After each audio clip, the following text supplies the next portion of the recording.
Welcome to my humble abode. Samahan niyo akong maglinis for today's video. It's my day off today, pero hindi tayo pwedeng magpahinga. 3 weeks nga akong hindi nakauwi dito, kaya napakakapal ng alikabok. Tinatakpan ko nga pala ng blanket yung sopa ko para hindi siya madumihan. And then yung plastic, hindi ko pa totally inaalis para bagong-bago pa din siya. At kung familiar sa inyo, yes, nabili ko to made to order sa Sofa Furniture. Ilalagay ko na lang yung page nila sa comment section. Isa nga to sa mga boodle finds ko sa Facebook. Pero legit, ang mura at ang ganda ng quality niya. Super lambot and ang laki niya sa personal. Aesthetic at medyo may pagkatim kahoy nga pala yung gusto kong i-achieve dito. Kakahong bodies ko to eh. Ang sarap sa feeling. Dati minamanifest ko lang to. Lagi kong sinasabi sa sarili ko na hindi ako mag-aasawa hanggat wala akong sariling bahay. Pero syempre, depende pa rin yun kung ipagkakaloob sa'yo. At kung para sa'yo, samahan mo lang ng sipag at tiyaga. At syempre, prayers lang, prayers.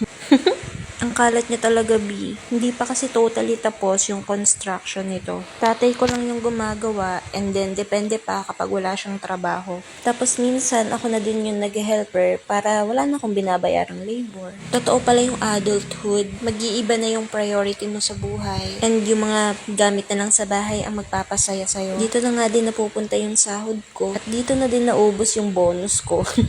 Dati puro travel, may pa out of country pa minsan. Tapos pagbalik nga, charot. Kaya sa mga kaibigan at katrabaho ko, utang na loob, wag nyo muna po akong ayain. Alam kong marupok ako pero nagtitipid na po talaga ako. At sa tinagal-tagal ng pagwawalis ko, hindi ako matapos-tapos. Sako ng semento, charis. At dahil mag-isa nga lang ako ngayon, hindi ako pwedeng magpabebe. For the buhat tuloy ang ate mo, girl. Ito naman yung mga materyales para sa kwarto at terrace. Medyo masakit na nga lang sa mata kaya ililipat na natin ang pwesto. Medyo buwelo muna tayo kasi hindi ko na alam kung paano ko sila bubuhatin.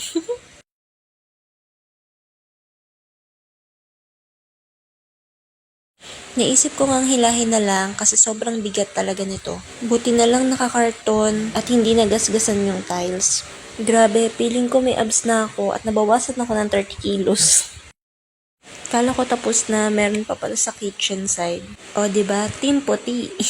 Ito yung mga nabudol ko sa SNR, Abenson, Mr. DIY. At syempre di mawawala ang shop. And yung iba nga pala dito is bigay ng mga katrabaho ko nung birthday ko and usually kapag Christmas season. Ang galing nga eh kasi yung mga binibigay nila sa akin mga gamit na din sa bahay. Ako lang ba yung nagagandaan sa puting tiles? Ang linis kasi niyang tignan and nakakalaki ng space. Dito pa ako natatawa. Feeling ko pag naglagay pa ako ng cabinet, hindi ko na talaga siya abot. Share ko na nga din pala, usually yung mga kitchenware ko is nabili ko sa IKEA. Ang mura lang ng mga plato, platito, kutsara, tinidor nila.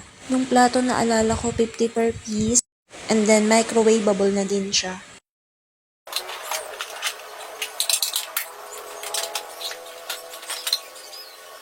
Ayan, tapos na tayo maglinis kaya pabanguhin na natin ang kapaligiran. Favorite scent ko nga pala yung vanilla.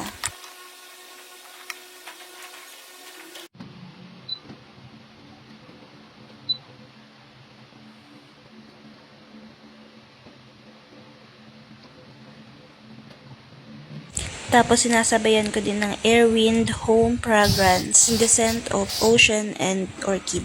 Ang bango nito, promise. Ang tagal pa mawala ng amoy.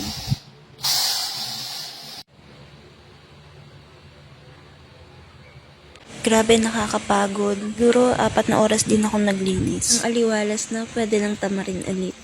Joke lang, salamat sa pagsama. That's all, bye!